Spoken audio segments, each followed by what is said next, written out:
নমস্কার, জীবনবাণী অনুষ্ঠানে আপনাকে স্বাগত জানাই। আমার মনে হয় এই সময়টার জন্য আপনি অধীর আগ্রহে অপেক্ষা করেন।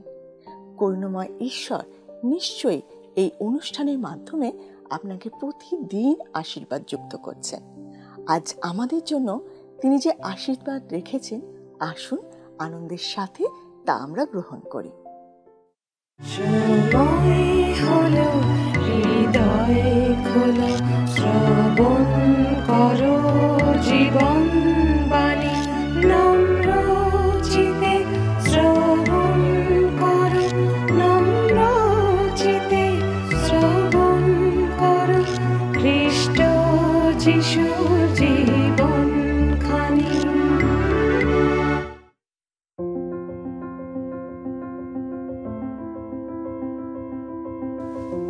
এই অনুষ্ঠানে আমরা থিসলনিকীয় মণ্ডলীকে সাধু পৌলের লেখা প্রথম পত্রটি নিয়ে ধারাবাহিকভাবে আলোচনা করছি। ইতিমধ্যে আমরা দ্বিতীয় অধ্যায়ের প্রথম 7টি পদের আলোচনা শেষ করেছি। আজ আমরা 8 পদ থেকে 13 পদ পর্যন্ত আলোচনা করব। আগের আলোচনার মধ্যে আমরা দেখছিলাম সাধু পৌল থিসলনিকিতে সফলতার সাথে সুসমাচার প্রচার করেছিলেন। তার প্রচারের অন্য কোনো উদ্দেশ্য ছিল না, কোনো আর্থিক লাভ বা নাম যশের জন্য তিনি সুসমাচার প্রচার করেননি। আমরা আরও দেখেছিলাম কোনো বাধাবিঘ্ন, কোনো কঠিন অভিজ্ঞতা তাকে সুসমাচার প্রচার থেকে বিরত করতে পারেনি। তিনি একইভাবে দৃঢ়তার সাথে ঈশ্বরের বাক্য প্রচার করেছিলেন। আমরা দেখেছিলাম থিসলনিকীয় মণ্ডলীর সদস্যদের প্রতি তিনি কত যত্নবান ছিলেন, ঠিক যেরকম একজন মা তার সন্তানদের প্রতি যত্ন নেয়। সুসমাচার প্রচারের জন্য তিনি কোনো ছলনার আশ্রয় কখনো নেননি, আর কখনো মানুষকে সন্তুষ্ট করার জন্য তিনি কোনো কাজ করেননি। কেবলমাত্র ঈশ্বরকে খুশি করাই তার সুসমাচার প্রচারের মূল বিষয় ছিল। আসুন আমরা দ্বিতীয় অধ্যায়ের 8 পদ থেকে পাঠ করি আর দেখি আমরা সেখানে লেখা আছে, যদি আপনার বাইবেল থাকে আমার সঙ্গে বাইবেল খুলুন। 8 পদে লেখা আছে, সেই রূপে আমরা তোমাদিগকে স্নেহ করাতে কেবল ঈশ্বরের সুসমাচার নয়, আপন আপন প্রাণও তোমাদিগকে দিতে সন্তুষ্ট ছিলাম, যেহেতু তোমরা আমাদের প্রিয় পাত্র হইয়াছিলে। প্রিয় পাত্র কথাটির অর্থ হলো যাকে ভালোবাসা যায়। থিসলনিকীয় মণ্ডলীর বিশ্বাসীদের প্রতি সাধু পৌলের সত্যিকারের ভালোবাসা ছিল এবং তিনি তাদের জন্য নিজের প্রাণ দিতেও প্রস্তুত ছিলেন। পরের পত্রতে সাধু পৌল বলছেন, বস্তুত হে ভাতৃগণ, আমাদের পরিশ্রম ও আয়াস তোমাদের স্মরণে আছে, তোমাদের কাহারও ভারস্বরূপ যেন না হই। তার জন্য আমরা দিবারাত্র কার্য করিতে করিতে তোমাদের কাছে ঈশ্বরের সুসমাচার প্রচার করিয়াছিলাম। আয়াস কথাটার অর্থ হলো কষ্টের সাথে কাজ করা। এটাই তো মায়ের কাজ। আমরা সচরাচর একটা কথা বলে থাকি, পুরুষের পরিশ্রম সূর্যোদয় থেকে সূর্যাস্ত পর্যন্ত, কিন্তু একজন মহিলার কাজ বা মায়ের কাজ কখনো শেষ হয় না। একজন মা পারিশ্রমিক প্রাপ্ত নার্স বা সেবিকা নন, একজন পারিশ্রমিক প্রাপ্ত পরিচর্যাকারী যে নির্দিষ্ট সময় ধরে কাজ করে, পৌল তার মতো ছিলেন না। তিনি কোনো ভাড়া করা বাচ্চার দেখাশোনা করার জন্য কাজের লোক ছিলেন না। তিনি কোনো কর্মী সংগঠনেরও সদস্য ছিলেন না। আপনি এমন কোনো মাতৃ সংগঠনের নাম শুনেছেন যারা আন্দোলন করে কেবলমাত্র 8 ঘন্টা কাজ করার জন্য? আপনি এমন কোনো মাকে জানেন যে মা ঘড়ি ধরে 8 ঘন্টা তার শিশুর যত্ন নেয় এবং 8 ঘন্টা পার হলেই শিশু যতই কাঁদুক সে তাকে ছেড়ে চলে যায়?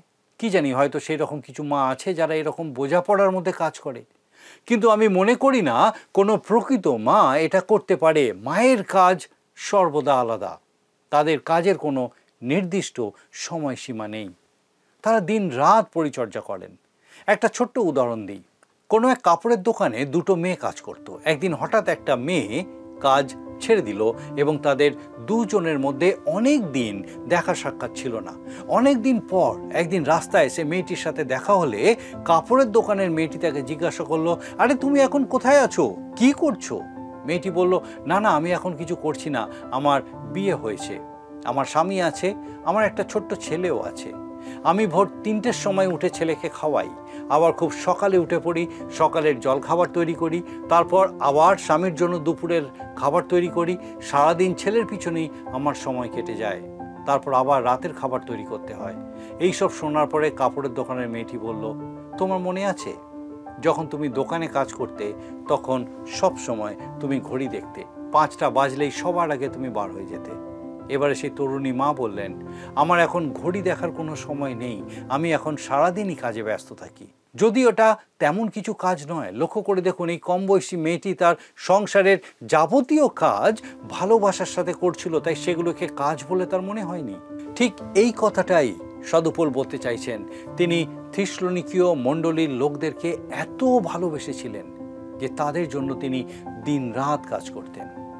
একজন পালককে তার মণ্ডলীর এক সদস্য একবার বলেছিল, আপনাকে তো পয়সা দেওয়া হয়, আপনি মণ্ডলীর কিছু কিছু সদস্যের বাড়ি পরিদর্শন করতে পারেন না? উত্তরে পালক মহাশয় তাকে বলেছিলেন কি জানেন? তিনি বলেছিলেন, তুমি যাও গৃহ পরিদর্শন করো, কারণ তুমি তো এর জন্য পয়সা পাও না, সেই জন্য তুমি মনে হয় আমার থেকে ভালোভাবে কাজটা করতে পারবে। পারিশ্রমিকের জন্য প্রভুর কাজ করা আমাদের উচিত নয়। এই কথা শুনে লোকটা খুব অপ্রস্তুত হয়ে পড়েছিল, কিন্তু তার এই শিক্ষাটার খুব দরকার ছিল। সে আর কখনো ওই পালক সম্বন্ধে এরকম কথা বলেননি। সুতরাং আমাদের একে অন্যের প্রতি যত্নশীল হতে হবে, একজন মায়ের মতো কোমল স্নেহশীল হতে হবে, যেটা সাধু পৌল করেছিলেন। এতক্ষণ আমরা একজন প্রেরিতের মাতৃসুলভ আচরণের কথা শুনলাম। এবার দেখব একজন প্রেরিতের পিতৃসুলভ ব্যবহার। আমরা পাঠ করি 2 অধ্যায়ের 10 পদ। আসুন দেখি, সেখানে লেখা আছে, আর বিশ্বাসী যে তোমরা, তোমাদের কাছে আমরা কেমন সাধু, ধার্মিক ও নির্দোষাচারী ছিলাম, তার সাক্ষী তোমরা আছো, ঈশ্বরও আছেন। সাধু পৌল বলছেন তোমরা সাক্ষী, অর্থাৎ তিনি যা বলতে যাচ্ছেন থিসলনিকীয় মণ্ডলীর লোকেরা তা জানত। লক্ষ্য করে দেখুন তাদের সাথে সাধু পৌলের ব্যবহার কিরকম ছিল। তিনি বলছেন সাধু, অর্থাৎ ঈশ্বরের প্রতি তার যে কর্তব্য ছিল তিনি তার যত্ন সহকারে পালন করেছিলেন, সেটাই সাধু বা পবিত্র জীবনযাপন। তারপর তিনি বলছেন ধার্মিক, অর্থাৎ তিনি মানুষের প্রতি তার কর্তব্য যত্ন সহকারে পালন করছেন। ঈশ্বরের প্রতি এবং মানুষের প্রতি তার যে দায়িত্ব ছিল তা সবই তিনি যত্ন সহকারে পালন করেছেন। আমরা মাঝে মাঝে শুনি লোকে কারুর সম্বন্ধে বলে নিবেদিত খ্রিস্ট বিশ্বাসী, সমর্পিত খ্রিস্ট বিশ্বাসী, উৎসর্গীকৃত খ্রিস্ট বিশ্বাসী ইত্যাদি ইত্যাদি। আপনি যদি সত্যি একজন নিবেদিত খ্রিস্ট বিশ্বাসী হতে চান, তাহলে ঈশ্বরের সাক্ষাতে আপনার জীবন সাধু বা পবিত্র হতে হবে। ঘড়ির দিকে নয়, কিন্তু ঈশ্বরের দিকে দেখুন। যখন আপনার মালিক আশেপাশে আছে তখনই কাজ করলে হবে না, মালিকের অবর্তমানেও আপনাকে কাজ করতে হবে। আপনাকে সব সময় কাজ করতে হবে, কারণ ঈশ্বর সব সময় আপনার পাশে আছেন। উপাসনার সময় সামনের সারিতে গিয়ে বসবেন, 2 ফোঁটা চোখের জল ফেলবেন, কেউ আপনার জন্য প্রার্থনা করবেন, শুধু এতেই হবে না। এর দ্বারা আপনি পবিত্র জীবন লাভ করতে পারবেন না। আপনার প্রভু আপনার সম্বন্ধে কি ভাবছেন? অলসেরা কখনো নিবেদিত প্রাণ হতে পারে না, উৎসর্গীকৃত খ্রিস্ট বিশ্বাসী কখনোই হতে পারে না। সমর্পিত জীবন মানেই পবিত্র জীবন, যা সবসময় ঈশ্বরের উপস্থিতির মধ্যে থাকে। আসুন এবারে দেখি তৃতীয় যে গুণটার কথা সাধু পৌল উল্লেখ করেছেন, নির্দোষাচারী, অর্থাৎ সাধু পৌল বা তার সঙ্গী শীল ও তিমথির বিরুদ্ধে কোনো দোষারোপ করা যায়নি। তার মানে এই নয় যে তার শত্রুরা তাদের বিরুদ্ধে দোষারোপ করেনি। তারা তো দোষারোপ করেছিল, কিন্তু তা টেকেনি। লোকে আপনার সম্পর্কে মন্দ কথা বলতেই পারে, কিন্তু গুরুত্বপূর্ণ বিষয় হলো তাদের সেই সমালোচনা যেন সত্য প্রমাণিত না হয়। সাধু পৌল এবং তার সঙ্গীরা তাদের জীবনে পবিত্রতা ধরে রাখতে পেরেছিলেন। পবিত্র জীবনযাপন করা খুবই জরুরি। যদিও এর সাথে আপনার পরিত্রাণের কোনো সম্পর্ক নেই, কিন্তু আপনি যাদের মধ্যে আছেন তাদের পরিত্রাণের জন্য আপনার সাধু জীবনযাপন খুবই দরকার, কারণ তারা সব সময় আপনাকে লক্ষ্য করে। আসুন এবারে আমরা 11 পত্রে আলোচনা করব। আসুন দেখি লেখা আছে সেখানে 11 পদে, তোমরা তো জানো পিতা যেমন আপন সন্তানদিগকে তেমনি আমরা তোমাদের প্রত্যেকজনকে আশ্বাস দিতাম, সান্ত্বনা করিতাম ও দৃঢ়রূপে আদেশ দিতাম। এখানে গ্রিক যে শব্দটার অর্থ করা হয়েছে আশ্বাস, সেই শব্দটা হলো পারাকেলিও। এর মানে হলো সাধু পৌল তাদের পাশে এসে দাঁড়িয়েছেন, তাদের সাহায্য করার জন্য, তাদেরকে অনুরোধ করার জন্য এবং তাদের চেতনা দেওয়ার জন্য।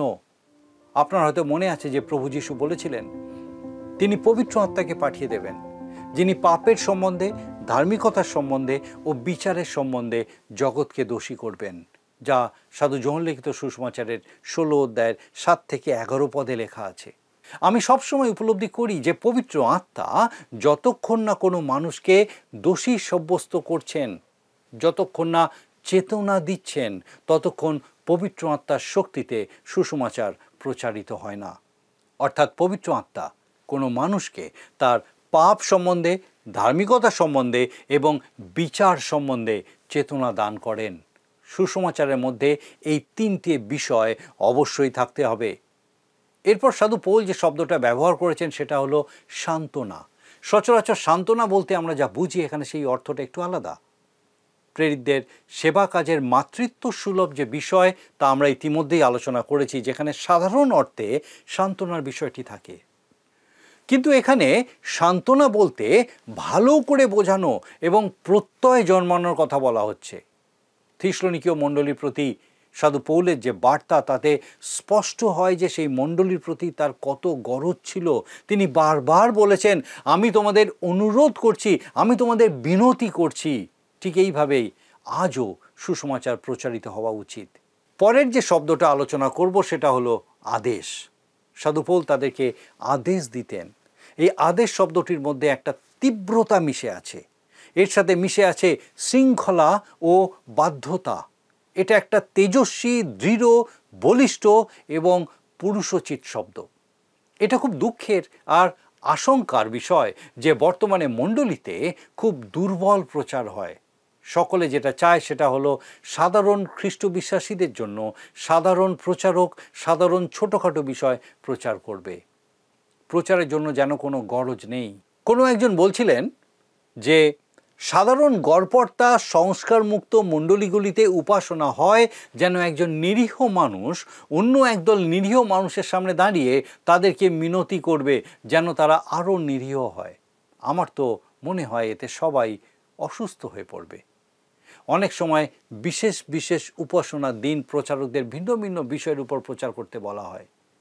এই রকম এক পুনরুত্থানের উপাসনায় একজন প্রচারকের প্রচারের বিষয় ছিল পুনরুত্থানের সময় ফুলের সময়। আপনি কি অনুমান করতে পারছেন এটা কত জোরালো বলিষ্ঠ প্রচারের বিষয়?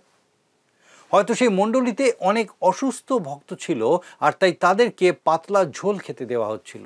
একজন প্রচারক বলছিলেন, সব প্রচারের মধ্যেই যথেষ্ট সুসমাচার থাকে না যেন যারা দুর্বল বিশ্বাসী তারা হজম করতে পারে। অন্যদিকে সাধু পৌলের প্রচারগুলো দেখুন, কি আশ্চর্য, গৌরবময়, বলিষ্ঠ প্রচার, তাই নয় কি? 12 পদে সাধু পৌল বলছেন, 12 পদে আমরা দেখি লেখা আছে, যেন তোমরা ঈশ্বরের যোগ্য রূপে চলো, যিনি আপন রাজ্যে ও প্রতাপে তোমাদিওকে আহ্বান করিতেছেন। সাধু পৌল যোগ্যরূপে চলার কথা এফিসীয় মণ্ডলীর প্রতি পত্রেও লিখেছেন। ইফিসীয় তার 4 অধ্যায়ের 1 পদে সাধু পৌল লিখছেন, অতএব প্রভুতে বন্দী আমি তোমাদিওকে বিনতি করিতেছি, তোমরা যে আহ্বানে আহুত হইয়াছ তাহার যোগ্যরূপে চলো। ঈশ্বর তার ভক্তদেরকে তার রাজ্যে আহ্বান করেছেন, যে রাজত্ব সহস্র বৎসরের রাজত্ব। তিনি তাদেরকে তার প্রতাপে আহ্বান করেছেন, অর্থাৎ অনন্তকালীন রাজত্বে। ঈশ্বরের মহান পরিকল্পনা ও উদ্দেশ্যের দিকটা আসুন একবার ভেবে দেখি, আর অনন্ত জীবনের আলোকে আসুন আমাদের জীবনযাপনকে সে আলোকিত করি। পরের পদে সাধু পৌল বলছেন, আসুন দেখি লেখা আছে, আর এই জন্য আমরাও অবিরত ঈশ্বরের ধন্যবাদ করিতেছি যে আমাদের কাছে ঈশ্বরের বার্তারূপ বাক্য প্রাপ্ত হইয়া তোমরা মনুষ্যদের বাক্য নয় কিন্তু ঈশ্বরের বাক্য বলিয়া তাহা গ্রহণ করিয়াছিলে, তাহা ঈশ্বরের বাক্যই বটে, এবং বিশ্বাসী যে তোমরা তোমাদের মধ্যে নিজ কার্য সাধনও করিতেছে। এইখানে আমরা সুসমাচার প্রচারের অন্য দিকটায় নজর দেব। 1 অধ্যায়ের 5 পদে সাধু পৌল আগেই বলেছেন, সুসমাচার তাদের কাছে কেবল বাক্যে নয় কিন্তু শক্তিতে ও পবিত্র আত্মায় উপস্থিত হইয়াছিল। এইভাবেই সুসমাচার দেওয়া উচিত। কিন্তু অনেকেই প্রচারকদের সমালোচনা করেন। আমার মনে হয় যদি কেউ সুসমাচার প্রচার করে আর এটা যদি শক্তির সাথে প্রচারিত হয়, তাহলে এটাকে ঈশ্বরের বাক্যরূপেই গ্রহণ করা উচিত। আপনি কিভাবে ঈশ্বরের বাক্যকে গ্রহণ করেন? আপনি কি ঈশ্বরের বাক্য রূপেই গ্রহণ করেন, নাকি আপনি খুব রেগে যান, আপনার মাথা গরম হয়ে যায়? একজন বিখ্যাত প্রচারক বলছিলেন তার প্রচার জীবনে মাত্র 2 বার এমন ঘটনা ঘটেছিল যখন প্রচারের পরে একজন মানুষ এসে তাকে জিজ্ঞাসা করেছিল, আপনি কি আজকে আমার কথা ভেবেই প্রচার করছিলেন? সেই প্রচারক বলছিলেন তিনি ওই মণ্ডলীর কাউকে চিনতেনও না। তারা যে গুরুত্ব সহকারে মন দিয়ে তার প্রচার শুনছিল সেটা বড় বিষয় নয়, কিন্তু আসল বিষয় হলো তারা ঈশ্বরের বাক্যকে ঈশ্বরের বাক্যরূপে গ্রহণ করেনি। ঈশ্বরের বাক্যকে ঈশ্বরের বাক্য রূপেই প্রচার করতে হবে এবং ঈশ্বরের বাক্য রূপেই তাকে গ্রহণ করতে হবে। যদি আপনি সেইভাবে ঈশ্বরের বাক্যকে গ্রহণ করেন, তাহলে আপনার জীবনে তা কাজ করবে আর আপনি আশীর্বাদে পূর্ণ হয়ে যাবেন। অন্যথায় আপনি উপাসনায় যোগ দিয়ে শুধুমাত্র সময়ের অপচয় করবেন। আমরা দেখেছি সাধু পৌল কিভাবে ঈশ্বরের বাক্য প্রচার করছিলেন। সে বাক্য অনেকের বিরক্তির কারণ হতো, অনেকের গা জ্বালাতো, কারণ ঈশ্বরের বাক্য লবণ, আর সেই লবণ যদি কোনো মানুষের জীবনে পাপের দগ্ধ ঘায়ের উপরে পড়ে তবে তা অবশ্যই জ্বলবে। আবার ঈশ্বরের বাক্য জ্যোতি, কিন্তু অনেক মানুষ আছে যারা অন্ধকার ভালোবাসে, কারণ তাদের কাজগুলোই মন্দ। সাধু পৌল এই অধ্যায়ে এই শিক্ষাই দিয়েছেন যে মণ্ডলীগুলির উচিত এই জগতে ঈশ্বরের পরিবারের ছবিকে প্রতিফলিত করা। বিশ্বাসীদের মধ্যে মাতৃসুলভ সম্পর্কের কথা তিনি বলেছেন, আবার পিতৃসুলভ আচরণের কথাও বলেছেন। প্রায়ই মণ্ডলীর লোকেরা বলে থাকে আমাদের মণ্ডলী একটা পারিবারিক মণ্ডলী। পারিবারিক মণ্ডলী বলতে তারা বোঝাতে চায় যে তাদের মণ্ডলীতে একটা শিশুদের অংশ আছে, ছোটদের জন্য একটা উপাসনা আছে, আবার কম বয়সীদের জন্য ব্যবস্থা আছে, তাছাড়া বাবা মাদের জন্য এমনকি দাদু ঠাকুমাদের জন্য আলাদা আলাদা ব্যবস্থা আছে। আমি জানি না সাধু পৌল মণ্ডলীকে এইভাবে ভাগ করেছিলেন কিনা। আর মণ্ডলী ঈশ্বরের পরিবারকে প্রতিফলিত করবে বলতে যা বোঝায় এটা কিন্তু তা নয়। একটা বিশ্বাসী পরিবার যেভাবে ঈশ্বরকে প্রকাশ করে ঠিক সেইভাবে মণ্ডলীর উচিত ঈশ্বরকে প্রকাশ করা। একটা পরিবারে স্বামী স্ত্রী ও সন্তানদের মধ্যে যে সম্পর্ক তা যেন জগতের জন্য ঈশ্বর এবং প্রভু যীশু খ্রিস্টের যে প্রেম তা প্রকাশ করতে পারে। সাধু পৌল ইতিমধ্যেই স্থানীয় মণ্ডলীর মাতৃত্ব সুলভ আচরণের কথা বলেছেন।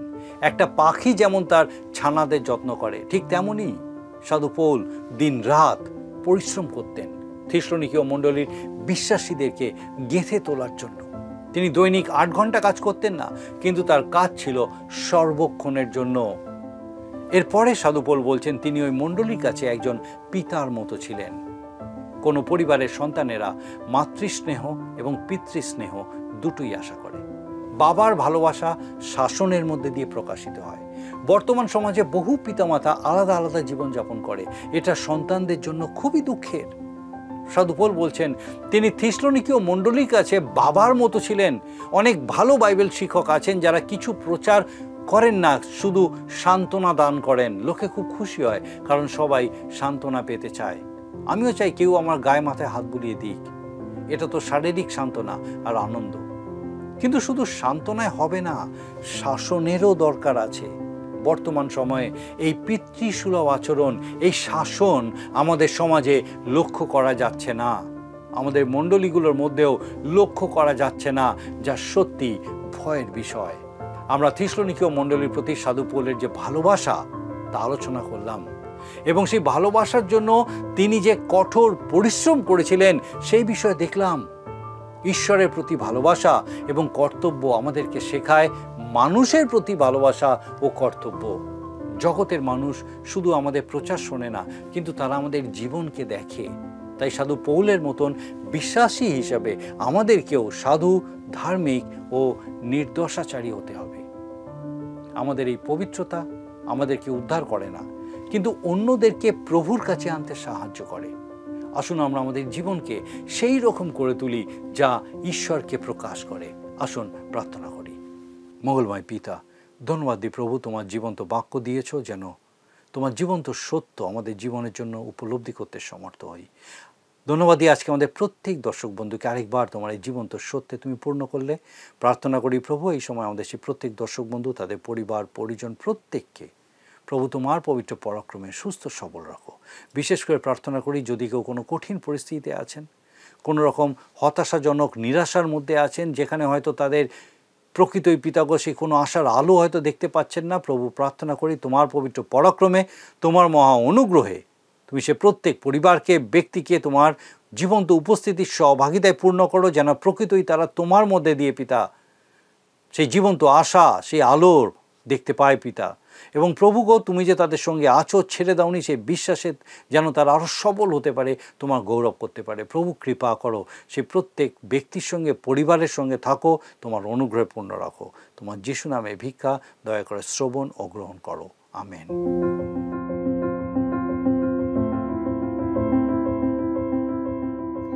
আপনাকে অনেক ধন্যবাদ যে আপনি এতক্ষণ আমাদের সঙ্গে এই অনুষ্ঠানে উপস্থিত আছেন। আমার বিশ্বাস ঈশ্বর আপনার সঙ্গে কথা বলছেন।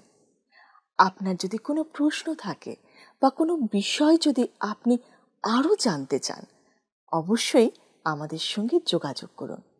আপনি আমাদেরকে আপনার প্রার্থনার বিষয় সকল জানাতে পারেন। আমরা আপনার জন্য নিশ্চয়ই প্রার্থনা করব। আগামী অনুষ্ঠানে আবার দেখা হবে।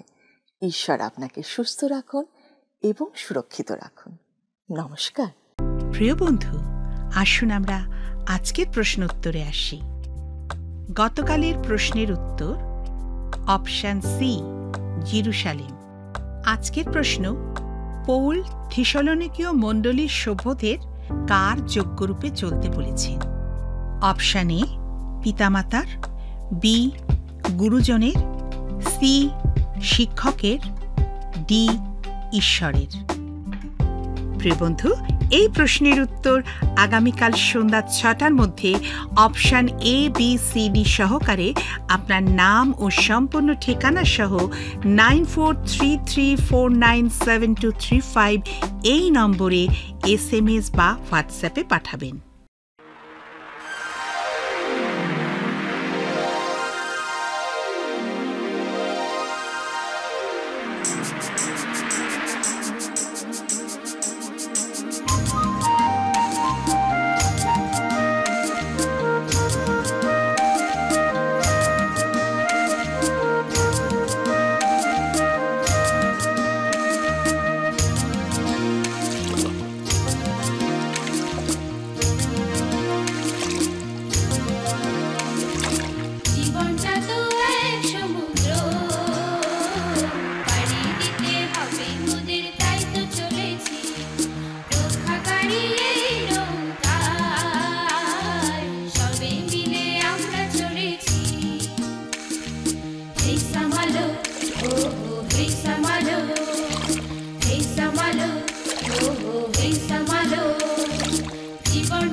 বলো ও ভাই শোনো আমায় নেবে কি, বলবো আমি একটু দাঁড়াও নহর করে নি। যদি বলো ও ভাই শোনো আমায় নেবে কি, বলবো আমি একটু দাঁড়াও নহর করে নি। ঈশ্বরের ভালোবাসা দড়ি দিয়ে তোমায় টেনে নি, ঈশ্বরের ভালোবাসা দড়ি দিয়ে তোমায় টেনে নি। রক্ষাকারী নৌকায় ভয়টা তোমার কি, রক্ষাকারী নৌকায় ভয়টা তোমার কি। হে সামালো ও হো হে সামালো, হে সামালো ও হো হে সামালো। জীবনটা তো এক সমুদ্র, পাড়ি দিতে হবে মোদের তাই তো চলেছি। রক্ষাকারী এই নৌকা সবে মিলে আমরা চড়েছি। হে সামালো ও হো হে সামালো, হে সামালো ও হো হে সামালো, হে সামালো ও হো হে সামালো, হে সামালো ও হো হে সামালো।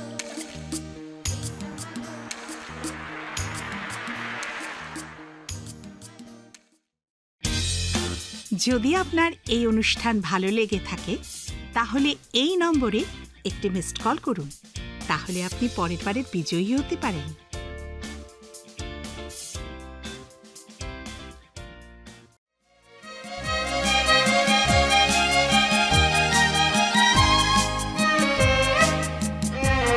সারা সৃষ্টির মালিক তুমি, সারা সৃষ্টির রক্ষক তুমি, আমার হৃদয়ের প্রণাম লহ তুমি, ধন্যবাদ হোক তোমারি।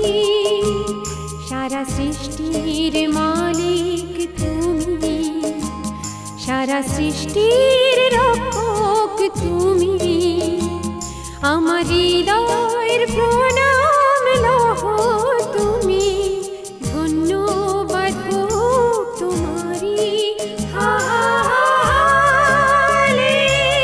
Hallelujah, hallelujah, hallelujah,